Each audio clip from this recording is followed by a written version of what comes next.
Pant shirt jeans की पहनना आधुनिकता और कुर्ता पैजामा पहनना मॉडर्न। ये कैसे हो गया भाई? ये भी तो कपड़ा है एक। ये कब पिछड़ा हो गया? धोती कुर्ता पहनना कब पिछड़ा हो गया? और पैंट टी शर्ट पहनना जीन्स पहनना ये कब आधुनिक हो गया? तो हमें देखना पड़ेगा हमारे पूर्वज कहां पर थे और हम कहां पर हैं। हाँ, हम तब मान सकते हैं कि हमारे पूर्वज जहां पर थे, हमारे महापुरुष जहां पर थे, वो हमसे पीछे थे और हम उनसे आगे निकल गए। तब हम मान सकते हैं कि हाँ, हमने तरक्की कर ली और उनसे हम कई गुना पीछे खड़े हैं लाइन में। तो ये मत समझना कि हम आगे निकल गए हैं तो हम बहुत पीछे हैं। बताइए, राम आगे हैं या आप आगे हैं? तो हम कैसे कहते हैं हमारा भारत विकसित भारत हो गया? बताइए, कृष्ण भगवान आगे थे कि हम आगे? तो हम कैसे कहते हैं कि हम आगे हो गए? अच्छा ठीक है, चलो वो पुरानी बात हो गई, कलयुग में आ जाओ। बताओ, चंद्रशेखर आजाद आगे थे या हम आगे? महात्मा गांधी आगे थे कि हम आगे? तो हम कैसे कह रहे हैं कि पीछे से बहुत आगे बढ़ गए हम? आखिर उनके पास ऐसा क्या था जो हमारे पास नहीं है? वही हम चीज आपको समझाने आए। उनके पास कुछ तो ऐसा होगा जो हमारे पास नहीं वर्तमान में।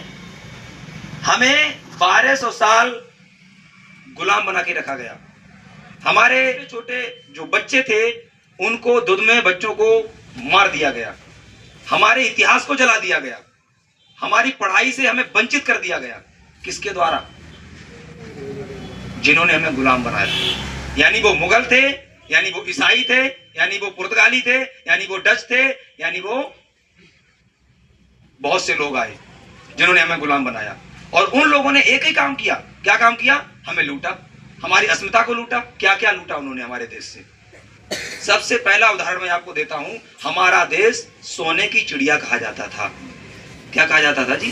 सोने की चिड़िया। ऐसे ही कहा जाता था क्या? ऐसे तो नहीं गए, कुछ तो यहां होगा। तो हमने जब हिस्ट्री पढ़ी तो हमें पता चला कि हमारा देश कृषि प्रधान देश रहा है। हमारा देश औद्योगिक प्रधान देश रहा है।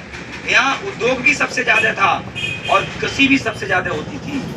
अगर उद्योग ज्यादा नहीं था तो सबसे बड़ा प्रमाण यह है कि पुर्तगाली फिर यहाँ क्या करने आए थे? मसालों का व्यापार करने आए थे। अंग्रेज क्या करने आए थे? यहाँ मलमल का कपड़ा बनता था और वो कपड़ा ढाका में बनता था। और वो कपड़ा ऐसा था कि पूरा 1 मीटर का कपड़ा आप चौथी करके तय बना के उसको माचिस की डिब्बी में रख सकते थे।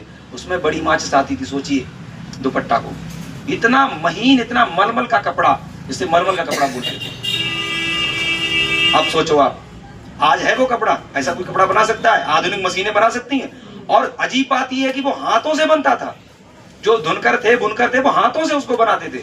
आज वैसा कपड़ा मशीनें नहीं बना पा रही हैं, और बना रही हैं तो 2 दिन भी नहीं चल पा रहा। विचार करिए, हम पहले से कहां थे, कहां हैं और कहां जा रहे हैं। इसके बाद में हम आपको एक उदाहरण और देते हैं। कुछ लोग कहते हैं कि देश में कुछ नहीं था, देश तो बेकार था। भला हो अंग्रेजों का जो वो यहाँ आए और उन्होंने यहाँ ट्रेन चलाई, उन्होंने शिक्षा को आगे बढ़ाया, उन्होंने अंग्रेजी लेके आए, उन्होंने पहनावा लेके आए।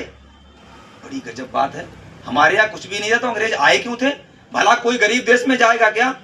कोई भी चोर होगा तो चोर से कहिए आप कि इस गरीब घर में चोरी कर लो, वो इतना तो पागल नहीं है। चोर है लेकिन पागल नहीं है, बुद्धि है उसके पास। वो उसी घर में चोरी करेगा जहां ऑलरेडी धन रखा होगा। तो भारत देश जब गरीब था, भारत देश में कुछ नहीं था, भारत देश नकलची था, तो अंग्रेज क्या करने आए थे यहाँ पे?